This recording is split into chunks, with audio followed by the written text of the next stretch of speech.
नमस्कार, मी Shobhana Parab as a clinical optometrist Nandadeep eye हॉस्पिटलमध्ये कार्यरत आहे. आपल्याला चष्मा घालून दैनंदिन आयुष्यात काय अडथळे येत आहेत हे सगळ्यांना माहीतच असेल. काही जणांना चष्मा घालवण्याची शस्त्रक्रियाबद्दल माहिती आहे का? काही जणांना माहिती आहे, काही जणांना अर्धी माहिती आहे, काही जणांना शंका, तर काही जणांना गैरसमज आहे. चला बघूया लोकांचं या बाबतीत काय मत आहे. चष्मा घालतेस, चष्मा घालताना काय काय त्रास होतो डेली लाईफ मध्ये? डेली लाईफ मध्ये मला खूप त्रास होतो. म्हणजे असं बघायला गेलं तर चष्मा काढला की डोकं पण दुखतं. आणि चष्मा घातला तर नाही दुखत, पण आय थिंक की चष्मा नसावा हेच बरं आहे. कारण की रोज रोज चष्मा घालून कुठे बाहेर फिरायला जाणं हा पण प्रॉब्लेम आहे. आणि पावसात वगैरे फिरता पण येत नाही, एन्जॉय करता येत नाही. फोटो क्लिक्स करायला गेले की काही वेगळंच दिसतात चेहरा वगैरे. सो आय थिंक चष्मा नसलेलाच बरा. Okay, thank you. डेली लाईफ मध्ये तुला काही चष्म्याचा किंवा कुठे बाहेर जातेस तेव्हा काही चष्म्याचा त्रास होतो का? पार्टीला जाताना की चष्मा ड्रेसवर सूट होत नाही, त्याच्यामुळे चष्म्याचा यूज होत नाही. परत ड्रायव्हिंग करताना पाऊस तीन आला की त्याचा हे होतो, मला त्रास होतो. आणि परत लाठीगाठ, मी स्पोर्ट्स खेळते लाठीगाठी. ते लाठीगाठी फिरवताना चष्मा घालू शकत नाही, त्याच्यामुळे पुढचं दिसत. ओके, त्यामुळे स्पोर्ट्स पण तुझं हे होतंय थोडंसं. पण हाय, कोणत्या कॉलेजमधून आहेस? गोखले कॉलेज. ओके, फक्त एक क्वेश्चन होते की तुला चष्म्याने काय काय त्रास होतो? पहिला चष्मा, समजा मी 3 असं तास काढलं चष्मा तर मला डोकं दुखी येते. आणि चष्मा काढलं ना तर मला काही दूरचं काही दिसत नाही. म्हणजे असं काही लांबचं जे काय पाहिजे ते मला काही दिसत नाही चष्मा काढलं. स्पेसिफिक म्हणजे ते असं सांभाळणं, सारखं खाली पडते आणि कुठला म्हणजे लवकर ड्रेस काही मॅचिंग करून नाही शकत चष्मावर. तुला चष्मा वापरताना किंवा चष्मा सांभाळताना काही त्रास होतो? आपण जर कुणीकडे जायचं असलं, ट्रॅव्हलिंगला म्हणा किंवा कुठल्या पण ओकेजन वेळी आपण जायचं असलं तर दरवेळी ते मॅचिंग होत नाही किंवा आपल्याला सांभाळता येत नाही. तो चष्मा कुठेतरी पडला म्हणा तर परत दुसरा वगैरे घ्यायला लागतोय आणि खूप प्रॉब्लेम होतात. त्यामुळे चष्मा सांभाळायला येत नाही वगैरे पूर्ण. तुम्हाला लेसिक बद्दल काही माहिती आहे का? किंवा रिफ्रॅक्टिव्ह सर्जरीच्या डोळ्याचा चष्मा घालवायची सर्जरी असं काही असतं, त्याच्याबद्दल काही माहिती आहे का? म्हणजे काय माहितीये? आमचे सर आधी चष्मा घालायचे खूप मोठा, तो त्याला म्हणतात ना ते म्हातारे आजोबा वगैरे घालतात तसे चष्मा घालायचे. मग 18 वर्षानंतर ती काहीतरी सर्जरी केली जाते, त्यामुळं पूर्ण डोळ्यात म्हणजे चष्मा पूर्ण चोर होतो आणि आधीसारखे दिसायला लागते, असं ते सर्जरी. तर काय बेसिकली आपण विदाऊट चष्मा पण नॉर्मल लाईफ, जे तुला चष्म्याने दिसतंय ते तुला विदाऊट चष्मा क्लिअरली दिसतं. म्हणजे तुझं जे इश्यू आहे, जसं तू म्हणतेस तुला बाहेर जाताना त्रास होतोय, तुला ड्रेसवर मॅच होत नाही, ते विदाऊट चष्मा तू सगळं करू शकतो. ज्याला आपण refractive surgery, without painless surgery with laser, ज्यात तुला काही सर्जरी म्हटल्यावर सगळ्यांना टेन्शन येतं.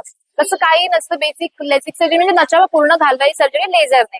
एकदम वेगवेगळे ऍडव्हान्स मशीन्स आहेत, त्यामुळे ते होऊन जाणार.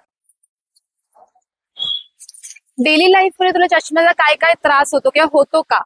हो, खूप होतो. बरेच अशी कारणं आहेत ज्याच्यामुळे चष्म्याचा खूप त्रासही होतो. त्यातील एक कारण सांगायचं झालं तर ज्यावेळी आपण मूवीमध्ये जातो 3D मूव्हीज बघायला, तर गॉगल घालताना चष्म्यावरती घालावा लागतो. सो ते खूप असं त्रासदायक वाटतं कधी कधी. किंवा चष्मा घालून सतत असं डोळे खोलगट दिसू लागतात, हाही आहे. ओके, तू काय सांगशील? तर मला असं सांगायचंय की एक इन्सिडेंट सांगायचा आहे. तर परवाच माझा चष्मा कुठे ठेवलाय ते मला सापडत नव्हता आणि त्या दिवशी पूर्ण तो दिवसभर सापडलाच नाही आणि पूर्ण दिवसभर मी बिना चष्म्याचे मला काही दिसत नव्हतं समोरचं. त्यामुळे असं पूर्ण चष्म्याशिवाय म्हणजे आपण इमॅजिनच करू शकत नाही असं.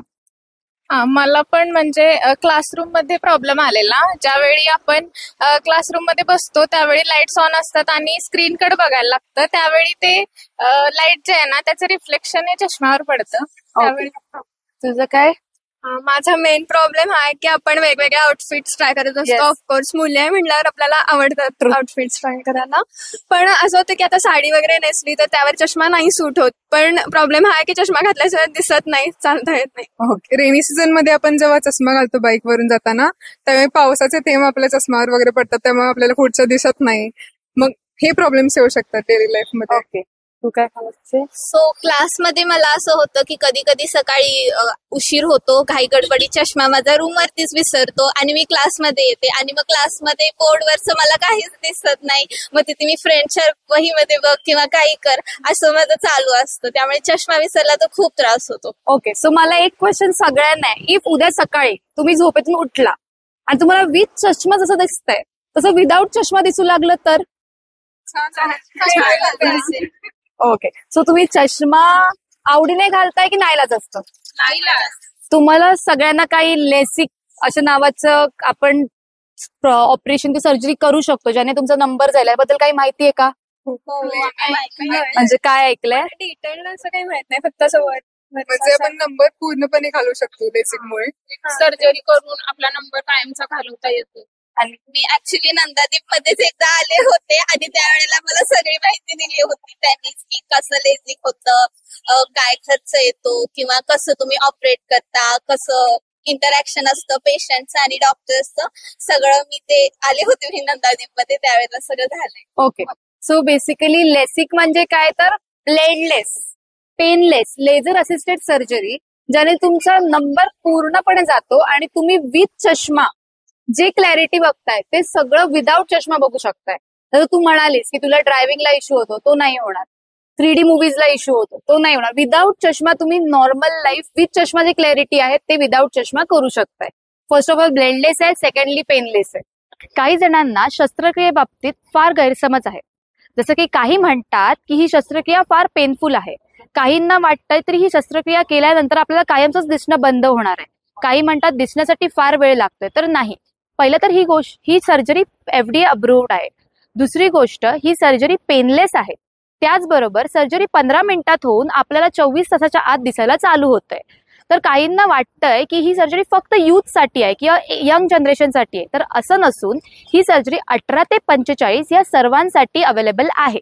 तर मी म्हटल्याप्रमाणे ह्या सर्जरीवर फक्त सर्जरीवर सवलत नसून सर्जरीच्या आधी लागणाऱ्या सगळ्या टेस्ट मोफत दरात केले जातील. तर जे कोणी या सर्जरीच्या अंडर गाईडलाईन्स मध्ये येतात त्याचसोबत जे कोणी इच्छुक आहे त्या सर्वांनी या सर्जरीचा लाभ घ्यावा आणि खालील नंबरवर संपर्क साधावा. थँक्यू.